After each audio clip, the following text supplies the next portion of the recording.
sees the memes of production, and the like and subscribe button.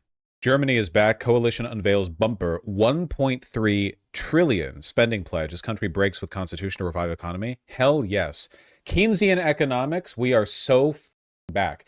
Guys, did you know it actually works really well? Did you know that massive government spending actually does a really good job of fueling the economy? All you need to do is make sure the money you're spending goes to workers and not to like 4 corporations in a public-private partnership. That's literally it. That's the one addendum. You literally just, the goal here is to revitalize the economy by circulating money, which you do by employing a bunch of people and keeping the taxes high, so you put the money into the economy, and then it comes back out, and then you put it back in, and it comes back out, and you put it back in, and it comes back out, and oh, and you're producing a baby, and the baby is economic stability. Congratulations, you have a beautiful, healthy, several decades of middle class, economic well-being. That's how it works. Nowadays in America, every time we do a big government spending package, it's like, it just goes straight to like 5 companies. Yeah, then you have the tax cuts, so the money doesn't go back to the government. Maris was a BlackRock board member, so the give it all to 4 corps is unfortunately still an option. Yeah, we'll have to see how many people get like directly employed by the government. The spending package could eventually surpass 1 trillion euros, representing about a quarter the size of Germany's economy. Vaush, wouldn't you consider the tax cuts as a sort of spending package? Well, no, because it's worse. When you do a spending package, you're making something. You're doing it for a purpose. Tax cuts just lose you money for nothing. And the tax cuts almost always are, you're losing money from the wealthy people. As is the case with Trump tax cuts. So wealthy people do what they always do, which is hoard the money. They don't spend it, they hoard it because, they have more than they need, right? Much in the same way, like there's no point in giving more bananas to a guy who's already sitting on a big pile of bananas. He can only eat so many bananas, just sitting on them. They're not doing anything. Money's meant to circulate. Bro's never seen Donkey Kong. I'm on the side of King K. Rool, okay? Those bananas are going to expire. What the fuck is Donkey Kong doing with 5 million bananas? They're literally just going to rot there. King K. Rool is an army defeat. Yes, Mega Demon, I do think that the last election represented a cultural shift to the left. Well, away from the center at the very least, Donkey Kong is a family defeat. He's like 5 people in his family, man. King K. Rool has like an endless horde of lizard guys and stuff. It'll be the ideal time to exchange my dollars. Do it now for Robux. All of your currency right now to Robux. This is not financial advice. Have you seen this UAW statement on the tariffs? I've been getting like anti-union pilled. Not that I'm anti-union. Well, I mean, in the long run, under socialism, you shouldn't need unions, but whatever. In the current day, that's good. It's not anti-union, but it's like, I don't think unions are actually the way out of this, Because it seems like union leads might be good, but the average union member is like a Midwestern 45-year-old white guy who voted for Trump, Like, it doesn't seem like unions are functioning as an ideological platform, which is the issue, right? Like, look, great for you if you're getting your wages or whatever, but the reason I care about unions isn't just so you can, like, pay off your mortgage or whatever. It's because I want them to front an ideological cause. I want them to make the country better. The UAW is in active negotiations with the Trump administration about their plans to end the free trade disaster. Oh no. We look forward to working with the White House to shape the auto tariffs in April to benefit the working class. Oh no. Why? Well, because in America, where we've exported so many manufacturing jobs, we moved them out of the country. The main thing they care about is protecting their own workers, not really like the well-being of the country. It's a limit to unions, right? Like, they're more interested in because they don't care if they're selling their cars for $1 million. They're just trying to keep the jobs. Is free trade bad, like in a Marxist sense? Free trade can be harmful to less developed countries that might want to nurture and protect local industry.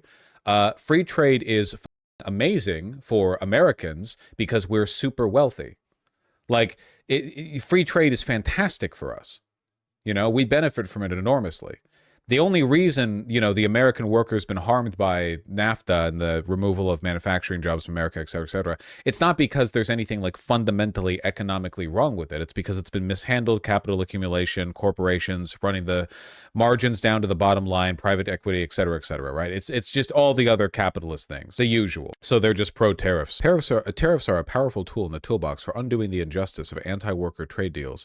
We are glad to see an American president take aggressive action on ending the free trade disaster that has dropped like a bomb on the working class. There's been a lot of talk of these tariffs, quote-unquote, disrupting the economy. But if corporate America chooses to price gouge the American consumer or attack the American worker because they don't want to pay their fair share, corporate America bears the blame for that decision. Blah. The Canadian Auto Workers Union came out accusing the UAW of betraying their 70 years of cooperation, brotherhood, and labor solidarity. Yeah, in the hierarchy of positions, I'm more of an anti-fascist than I am a union advocate. I'm now anti-UAW. Wait, how this happened? Unions are always like this. Will the auto industry actually reinvest in American manufacturing? What does that mean? Reinvest in? I mean, honestly, I want the auto industry to like die in general, so I'm kind of like 3 layers removed from this, morally speaking, you know? Doesn't even make sense from the POV of the union. The tariffs are going to make all the workers get laid off within 2 weeks with a production line shut down. I mean, I think that's what he said about like shaping the tariffs, but yeah, no, there's just no way around it. The fundamental imbalance here in terms of like having domestic manufacturing is just that Americans are wealthier than people in other countries. The only way to fix this, really, and by the way, you want an actual base solution to all this? You want an actual way of addressing this? Okay? You have to mandate that manufacturing jobs or any jobs, any American corporations that hire workers in different countries have to meet a wage floor. So if you want to save money by going over to China, you, buddy, you now have to meet certain standards for their safety, for their wages, even if they're not mandated in that country. And that'll bring it to a stop real quick. Or at the very least, it'll make it easier to deal with because you have to balance these economic incentives against the fact that everyone has kind of like a floor to meet. You know, the same way we pay income tax even if we expatriate. We literally already have standards like this, you know? But we just need to make them much stronger. It would require international cooperation is the issue. China doesn't want to raise their labor costs because it would discourage foreign investment. Yeah, but and that ultimately is the issue, right? It's like 200 capitalist countries all competing for what's best for them, you know? Not for what's best for the worker. We need more economic diversity. All of this would be fixed if everyone on Earth, or at least every country on Earth, was basically equally wealthy. The problem is, anytime you have pockets in the world of people who are less wealthy and therefore will accept lower wages, everyone rushes down to lower the margins in that area to exploit the lower need. Race to the bottom. What happens with prisoners? You can pay prisoners less, so we do. What happened with slaves? This is just slavery. It's slavery ideologically done through different means. You need to find portions of the population. You can get away with paying them less. Slaves, of course, were paid nothing. But we did this with sharecropping as well. Sharecropping theoretically was doable at any point in time with any group of people. Why then did they do it in the South with black people after slavery? Well, black people had a lot of, well, they had few opportunities. They didn't have a lot of money, so they were easier to press gang into it, you know? You have immigrants who come in, Irish and Italians and Poles, over into New York. They're the ones that you shove into the tenements. They're the ones that you shove into the textile mills and the factories because they're immigrants. They came here with nothing. They can't communicate as well because they don't necessarily speak English. So as a consequence, they will accept lower wages than people who have been here and have been educated here and so on and so forth. You always look for the weakest link. That's what they jump on. That's what they jump on. And now it's all international, right? Like, why build a domestic manufacturing base here in America, where it's expensive to do so, if you can go to Bangladesh and have them sew your clothes together? I mean, we do have illegal sweatshops over in Los Angeles, by the way, where they produce quite a bit of made in American clothing for people making like $5 a day. You get me. Today in my cultural anthropology class, we watched a video about a mine that makes the gravel for our yards, all manned by 8 to 12-year-old girls hauling rocks around. That sounds about right. Just looking at stuff. Do you think it's possible to break these world monopolies democratically? Oh, sure. There's plenty of stuff you could do policy-wise. You would just need to, the problem is that like you would need to accept, you would need to engage in a political push that Americans would not currently be willing to do, because Americans are fat, stupid, lazy, selfish, and evil. You would basically need to have an attitude towards worker advocacy that would rival that of like the Soviet Union or China in the 1950s, where you're like, it is our mission to aid the embattled worker everywhere, and with our wealth and our power, we will do so, and people cheer for it, you know. But Americans don't believe in anything, so not really happening right now. I mean, you know, Canada, out of spite, now wants to annihilate us. They're good for that. I thought it was out of self-defense, not spite.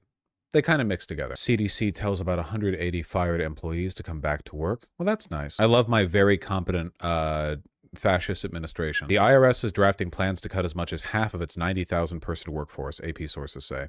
Maybe I shouldn't have filed this year.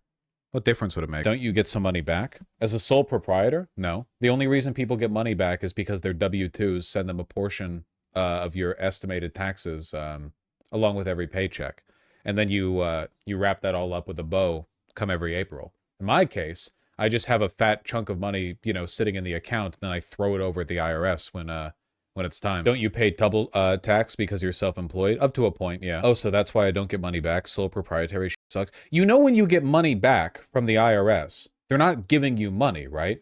They're giving you a rebate because you overpaid for your taxes. You never get money from them unless, but I'm joking, I know. Okay, just making sure. 538 is closing. Great, I'll need to aggregate my data somewhere else. There are so many people who think the rebate is actually fresh new cash from the government. It's insane. Yeah, it's the average American genuinely has no idea at all how taxes work. They'll be like, yay, got my tax rebate. Why are you getting a tax rebate at all? You shouldn't be getting a tax rebate. I mean, how much did you file?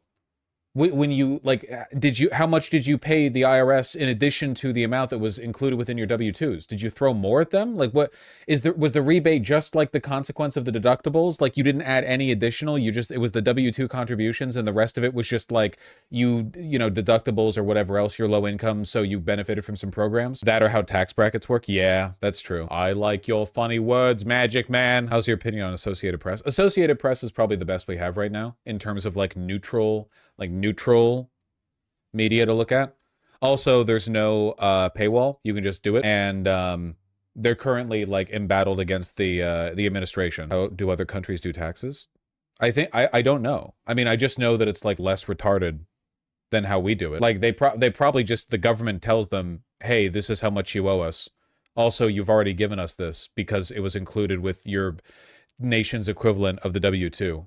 So all good. Why doesn't our government just tell us what we owe them? They would, but they were like lobbied by TurboTax or whatever, so that you can pay money to a company to file your taxes for you. By the way, paying your own taxes is actually really easy, especially since most of you are not exactly in complicated financial situations. You have one W-2, you have some like additional 1099 income from the, you know, whole pics that you post on OF or whatever the I don't know, like the 1099 SEC, 1099K, 1099, whatever the they file off of OnlyFans, okay? Like, it's not that complicated, you know? You can use the IRS Free File. You can put that shit together 45 minutes. Didn't they kill Free File? No, Musk said he's killed Free File, but if he killed Free File, then he did a bad job of it because I free filed.